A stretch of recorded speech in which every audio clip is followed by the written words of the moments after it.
ചിത്രം വിചിത്രത്തിന്റെ ഇന്നത്തെ എപ്പിസോഡ് ഇവിടെ ആരംഭിക്കുകയാണ്.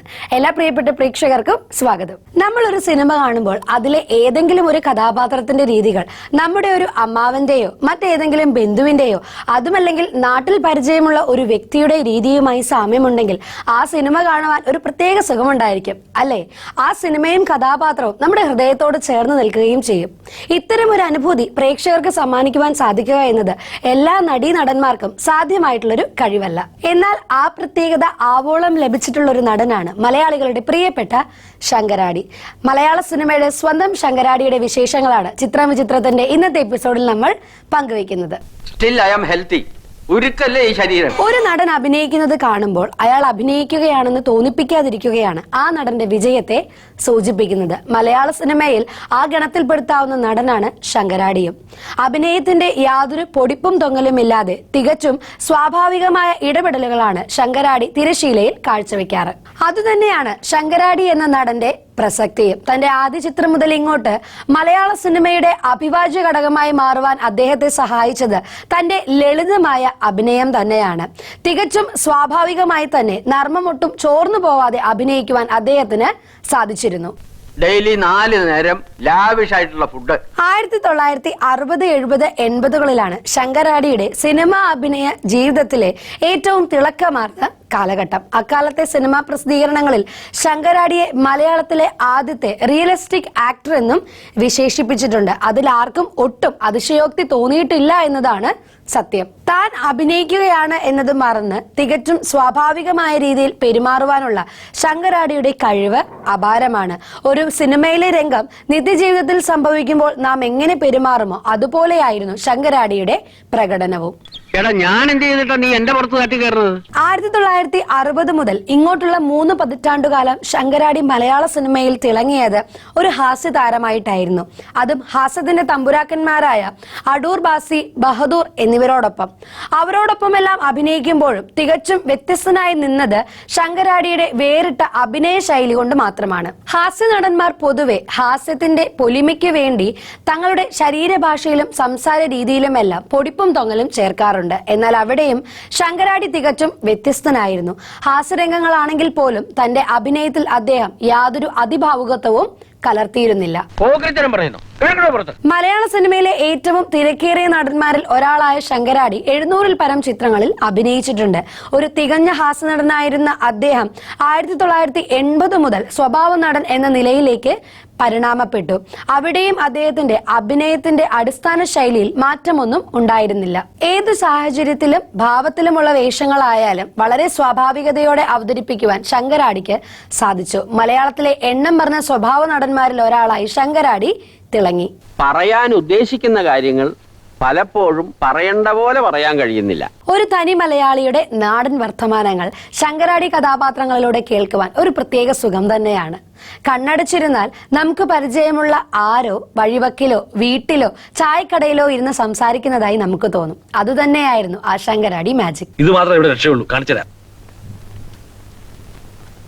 ഇതിനൊക്കെ പുറമെ വിശേഷം ലോക സിനിമയ്ക്ക് എന്നതുപോലെ തന്നെ മലയാള സിനിമയ്ക്കും ഒട്ടേറെ പരിണാമങ്ങൾ സംഭവിച്ചിട്ടുണ്ട്. മലയാള സിനിമയ്ക്ക് സംഭവിച്ച ഏറ്റവും വലിയ മാറ്റം എന്താണെന്ന് വെച്ചാൽ സിനിമകൾ കൂടുതൽ റിയലിസ്റ്റിക് ആയി എന്നതാണ്. സിനിമകളുടെ അവതരണ ശൈലിയും അഭിനയ ശൈലിയുമെല്ലാം കൂടുതൽ സ്വാഭാവികമായി മാറി. എന്നാൽ പഴയ കാലഘട്ടത്തിലെ സിനിമകളിലെ അഭിനയത്തിന് നാടകീയ ഭാവങ്ങൾ ധാരാളം ഉണ്ടായിരുന്നുവെന്നത് കാണുവാൻ കഴിയുന്ന വസ്തുതയാണ്.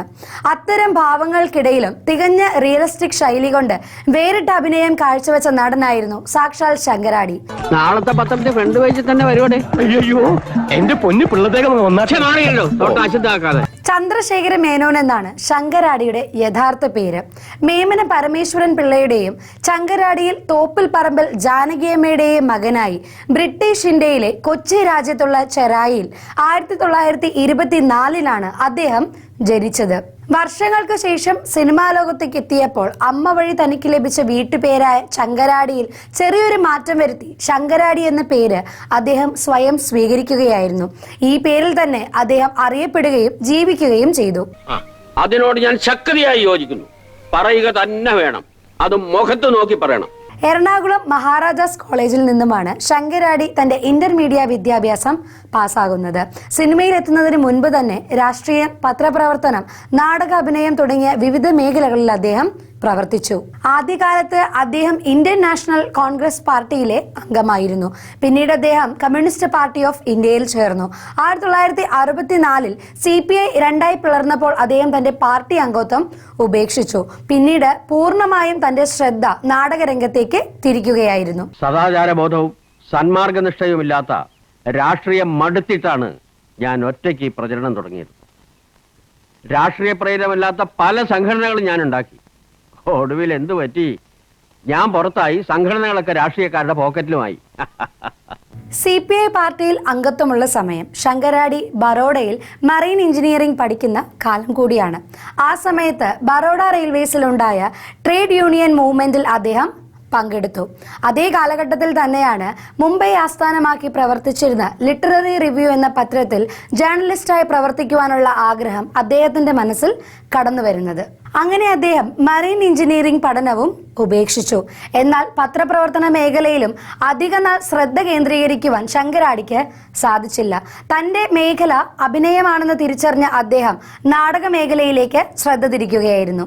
ഇവിടെ എങ്ങും കണ്ടില്ലെങ്കിൽ പിന്നെ 1960കളുടെ തുടക്കത്തിൽ നടന്ന നാടക പ്രവർത്തനങ്ങൾ ശങ്കരാടിയിലെ നടനെ വാർത്തെടുക്കുന്നതിൽ പ്രധാന പങ്ക് വഹിച്ചു. പിന്നീട് സിനിമാ മേഖലയിലേക്ക് കാലെടുത്തു വയ്ക്കുന്നതിനും ചുവടുറപ്പിക്കുന്നതിനും അത് അദ്ദേഹത്തിന് സഹായകരമായി. നാടക അഭിനയത്തിലും സിനിമാ അഭിനയത്തിലുമുള്ള ശൈലീ വ്യത്യാസങ്ങൾ വ്യക്തമായി മനസ്സിലാക്കിയതായിരുന്നു അദ്ദേഹത്തിന്റെ വിജയവും. കഥാപാത്രത്തെ ഉൾക്കൊണ്ട് അഭിനയിക്കുവാൻ അദ്ദേഹം നാടകങ്ങളിൽ നിന്നും പഠിച്ചപ്പോൾ നാടക അഭിനയത്തിലെ അതിഭാവുകത്വവും നാടകീയതയും സിനിമയിലേക്ക് കടമെടുക്കാതിരിക്കുവാൻ അദ്ദേഹം ശ്രദ്ധിച്ചിരുന്നു. അഭിനയത്തിന്റെ സൂക്ഷ്മവശങ്ങൾ പഠിക്കുവാൻ ആഗ്രഹിക്കുന്നവർക്ക് ഒരു പാഠപുസ്തകം തന്നെയാണ് ശങ്കരാടി എന്ന നടൻ എന്നതിൽ യാതൊരു സംശയവുമില്ല. ഞാൻ ഇവിടെ ഉള്ളപ്പോ തന്നോട് വേറെ ഡോക്ടറെ കാണാൻ ആരാ പറഞ്ഞു? അല്ല, ഇത് ആയുർവേദമാ, അതുകൊണ്ടല്ലേ. ആയുർവേദം? അലോപ്പതിയിൽ കഴിഞ്ഞ ആഴ്ച ഒരു പുതിയ മരുന്ന് കണ്ടുപിടിച്ചിട്ടുണ്ട്, ഒക്കോപി 220 എന്റെ കയ്യിലുണ്ട്, ഞാൻ തരാം. അയ്യോ, എനിക്ക് മരുന്ന് കഴിക്കാൻ സമയമായി. ഞാൻ വരട്ടെ സാറേ, പിന്നെ കാണാം. മലയാള തനിമ ഏറ്റവും അധികമുള്ള മലയാള നടൻ എന്ന് വിശേഷിപ്പിക്കാവുന്ന നടനാണ് ശങ്കരാടി. ഹാസ്യ നടനായും സ്വഭാവ നടനായും 700-ൽ പരം ചിത്രങ്ങളിൽ അഭിനയിച്ച ശങ്കരാടി മലയാള സിനിമാ ചരിത്രത്തിൽ തന്നെ ഒഴിച്ചുകൂടാനാവാത്ത ഒരേടാണ്. കുഞ്ചാക്കോയുടെ കടലമ്മ എന്ന ചിത്രത്തിലൂടെയാണ് ശങ്കരാടി സിനിമയിൽ തുടക്കം കുറിക്കുന്നത്. ആദ്യ ചിത്രത്തിൽ തന്നെയുള്ള അദ്ദേഹത്തിന്റെ വ്യത്യസ്തവും ലളിതസുന്ദരവുമായ അഭിനയ ശൈലി വളരെയധികം ശ്രദ്ധ പിടിച്ചുപറ്റിയിരുന്നു. അതുകൊണ്ട് തന്നെ ഏറെ അവസരങ്ങളാണ് അദ്ദേഹത്തെ തേടി എത്തിച്ചേർന്നത്.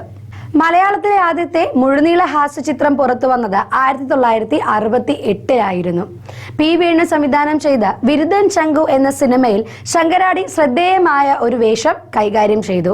1970കളിലും 80കളിലും അടൂർ ബാസിക്കും ബഹദൂറിനുമൊപ്പം മലയാളത്തിലെ തിരക്കേറിയ ഹാസ്യ നടന്മാരിൽ ഒരാളായി അരങ്ങ് വാഴുകയായിരുന്നു ശങ്കരാടി. ഞാനോ? ആ, താൻ തന്നെ. ഓഹോ, അതിനെന്താ, ഞാൻ പറയാം. ഞാൻ അവിടെ ചെന്ന് കാര്യകാരണ സഹിതം വിശദീകരിച്ച് ബോധ്യപ്പെടുത്താം. ഒരു കൊമേഡിയനായി തിളങ്ങി നിൽക്കുമ്പോൾ തന്നെ താനൊരു മികച്ച സ്വഭാവ നടൻ കൂടിയാണെന്ന് തെളിയിക്കുവാൻ ശങ്കരാടിക്ക് സാധിച്ചു. ഒരു യഥാർത്ഥ കലാകാരന് മാത്രം സാധ്യമാകുന്ന വിജയമാണ് അത്. 1969-71 കാലഘട്ടത്തിൽ മികച്ച സ്വഭാവ നടനുള്ള സംസ്ഥാന അവാർഡ് ശങ്കരാടിയെ തേടിയെത്തുകയായിരുന്നു. കൂടാതെ പ്രേം നസീറിനൊപ്പം സഹനടനായി 300-ൽ പരം ചിത്രങ്ങളിൽ അഭിനയിച്ചതിന്റെ റെക്കോർഡും ശങ്കരാടിയുടെ പേരിലാണ് ഉള്ളത്. അവളെ കാത്തു സൂക്ഷിക്കാൻ അവക്കറിയാം. ഇനി അതും പോരെങ്കിൽ അവളുടെ അച്ഛനായി ഞാനുണ്ട് ഇവിടെ. നീ വെറുതെ ആവശ്യമില്ലാതെ കാവൽമാലാഖയായിട്ട് ചിറകം വിരിച്ച് അവളുടെ പിന്നാലെ നടന്ന് കഷ്ടപ്പെടണ്ട. 1980കളുടെ അവസാനം മുതലാണ് ശങ്കരാടിയുടെ ശ്രദ്ധേയമായ വേഷങ്ങൾ വന്നു തുടങ്ങിയത്. അതിൽ ഏറ്റവും പ്രധാനപ്പെട്ട കഥാപാത്രം 1987-ൽ പുറത്തിറങ്ങിയ നാടോടിക്കാറ്റ് എന്ന ചിത്രത്തിലെ പണിക്കരുടേതാണ്. ദാസനും വിജയനും പശുവിനെ കൊടുത്ത് സഹായിക്കുന്ന പണിക്കരേട്ടനെ മലയാളികൾ ഒരിക്കലും മറക്കില്ല. കിരീടത്തിലെ കൃഷ്ണൻ നായരും റാംജി റാവുവിലെ മാനേജറുമൊക്കെ എടുത്തു പറയത്തക്ക വേഷങ്ങളാണ്.